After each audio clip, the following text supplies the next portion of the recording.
വളരെ പ്രശസ്തമായ ഒരു കമ്പനിയിൽ നല്ല തുക ശമ്പളത്തിൽ ജോലി ചെയ്തിരുന്ന ഒരു ചെറുപ്പക്കാരൻ പെട്ടെന്നൊരു സുപ്രഭാതത്തിൽ തൻ്റെ ജോലി രാജിവെക്കുന്നു.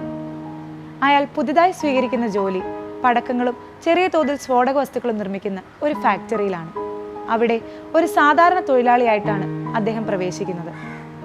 പുതിയ ജോലിയിലേക്കുള്ള ഇന്റർവ്യൂവിനിടയിൽ അവിടുത്തെ മാനേജർ അദ്ദേഹത്തോട് ചോദിച്ചു, നല്ല തുക ശമ്പളം ലഭിച്ചിരുന്ന ഒരു ജോലി വേണ്ടെന്ന് വെച്ചിട്ട് ഒരു പടക്ക ഫാക്ടറിയിലെ സാധാരണ തൊഴിലാളിയുടെ ജോലി സ്വീകരിക്കുവാനുണ്ടായ കാരണം എന്താണെന്ന് വ്യക്തമാക്കാമോ? ഒട്ടും കൂസലില്ലാതെ അദ്ദേഹം പറഞ്ഞു, എൻ്റെ പുകവലി എന്ന ദുശീലം എനിക്ക് മാറ്റിയെടുക്കണം.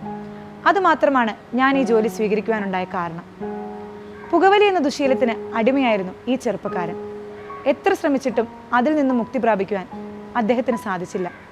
അപ്പോൾ പിന്നെ ഈ ജോലി സ്വീകരിക്കുകയാണെങ്കിൽ ജോലി സമയമെങ്കിലും പുകവലി ഉപേക്ഷിക്കുവാൻ താൻ നിർബന്ധിതനാകുമല്ലോ.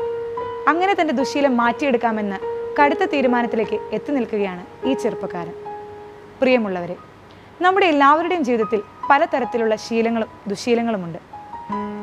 നാം ഒന്ന് മനസ്സ് വെച്ചാൽ പല ദുശീലങ്ങളും നമ്മുടെ ജീവിതത്തിൻ്റെ ഭാഗമാകുന്നത് നമുക്ക് തടയുവാൻ സാധിക്കും. നാം സ്ഥിരമായി ചെയ്യുന്ന കാര്യങ്ങളാണ് നമ്മുടെ ജീവിതത്തിലെ ശീലങ്ങളായി മാറുന്നത്. നമ്മുടെ ശീലങ്ങളാണ് നമ്മുടെ സ്വഭാവത്തെ തീരുമാനിക്കുന്നത്. നമ്മുടെ സ്വഭാവമാണ് നമ്മുടെ ജീവിതത്തിൻ്റെ വിജയത്തെയും പരാജയത്തെയും തീരുമാനിക്കുന്നത്. ഈ ക്രിസ്തുമസ് കാലഘട്ടത്തിൽ നാം ഒന്ന് മനസ്സ് വെച്ചാൽ, നാം ഒന്ന് ആത്മാർത്ഥമായി ശ്രമിച്ചാൽ നല്ല ശീലങ്ങൾ മാത്രം നമ്മിൽ വളരും.